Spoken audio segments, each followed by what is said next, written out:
Hello, people. So yeah, I am going to share my experience with my K1 visa medical exam at St. Luke's Extension Clinic. They call it SLUC. Anyway, so my medical exam was April 19, which is Friday. And then I was so nervous because I've watched a lot of videos about it, and then they said that na okay ila ang x-ray daw diri sa Philippines locally, and then na-sputum siya. I mean, not totally nag-positive siya, but nag-require sila og tests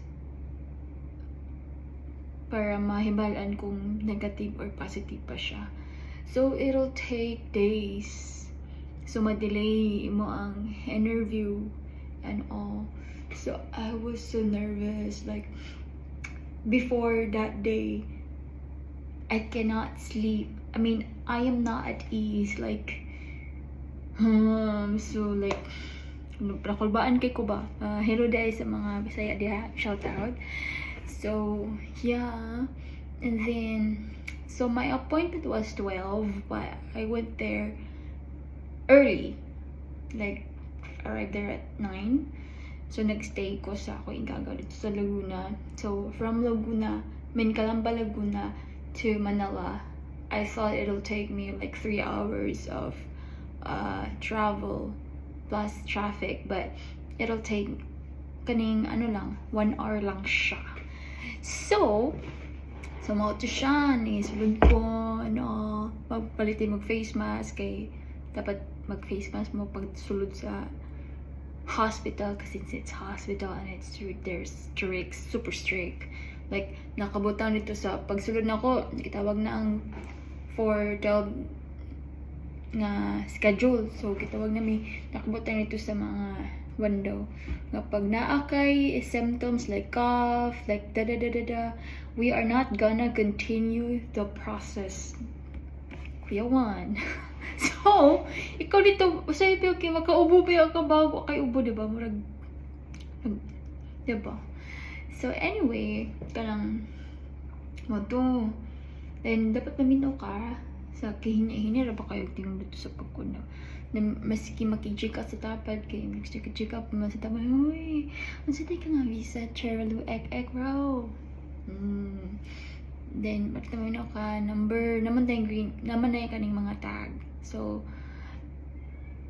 sa K1 is, sa ako ang time is green tag. So, I was number 71. So, yan, natawag na ko. Ano nang ipangunta na nga. Oh, kasi nag-petition ni mo. Dahil, mo ni siya, nag-petition na ako si fiancé. Oh, tagasa si fiancé. Dapat ka po ko sa... Though, dili man kasi strict. You can bring your phone. But, it's better to memorize the address. So, I said the address. What's the phone number? Yeah, memorize po ninyo. Much better nga memorize. What else? Like, then ano yung details? Name mo rin, check dito kung correct pa ilang pag-input.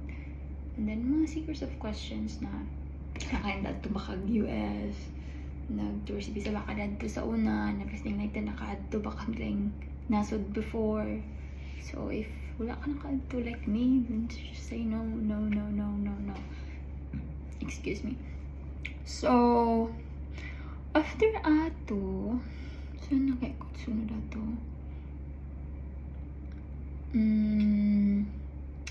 Sunod ato kay blood extraction. Oh, di ay, tama. So, blood extraction, and then pagkahuman x-ray, pagkahuman kay vital signs like your height, your blood pressure, yung somewhere age. Bas, uy, na-check ka ra. Kaning, nato'y nakasabayan ako ba?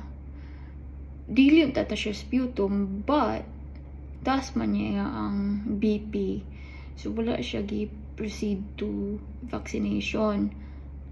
So, dapat, prior sa medical exam, 2 weeks or a month before ka gusto mag-medical, you have to eat healthy, you have to exercise, and you have to strengthen your immune system and all. Okay? Anak siya dito siya high blood, but na-high blood siya dito. Dayon, unsa pa, pag human ako dito, kay physical exam, pag human sa pagkuha sa vital signs and all. Nag-break pa din sila, kaya paano to nga 1:30 pa daw ang doctor sa physical exam. So, nag-wait ko dito mga an hour, 30 minutes maybe. And then, gitawag na ko. And then, dito sa physical exam, akong gi-disclose nga na ako operation before. So, you just have to disclose whatever you have. Prove na nag-treatment na ka. And, nabubo ka. But, mabilin ka underwear. Dili para sa for abroad nga medical nga maghubog ka na. Mag-bold ka dito. Dayon, mana to kay ipanaog ka. Dayon, kuan. So pa, pag na to kay ipaproceed ko sa lobby, and then ignon na ang guard nga for immunization interview. So si guard ang maghatag atong papel dito sa level 2 or level 2 or lagi level 2. Dayon, kanang level ba? Level 2. Dayon ko kaning. Sabi ko, lug, gihatag ba to ni Kuya Guard? Akong papilo pa man ko gitawag. Churn, gihatag ba to? Dagan kayo dito. Gihatag ba to ni Kuya Guard? Akong papilo to. Sulog. Kaayo ko natawag. But worse the wait kayo. Dili ko to be, So, everything. Na-vaksinan ko each arm. And kaya, lagi each arm lagi. Dayon, kuan. Magkuman ato. Okay, for releasing documents sa ground floor. Yay! But the sad part is, second to the last ko nakagawas. Grabe na dyan niya. So ko nakagawa sa hospital. Pero okay ra. Pero, lagi. Then, saan po ko palaguna, Diyos ko Lord ko lang. Saan naman ako, sukay na ni. So, nag-taxi na ako pa doon sa Luton. Dayon.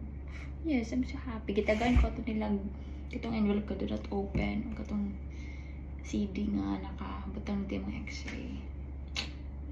Soft copy. So, that's all. That's just my experience sa ako medical exam sa St. Luke's Extension Clinic.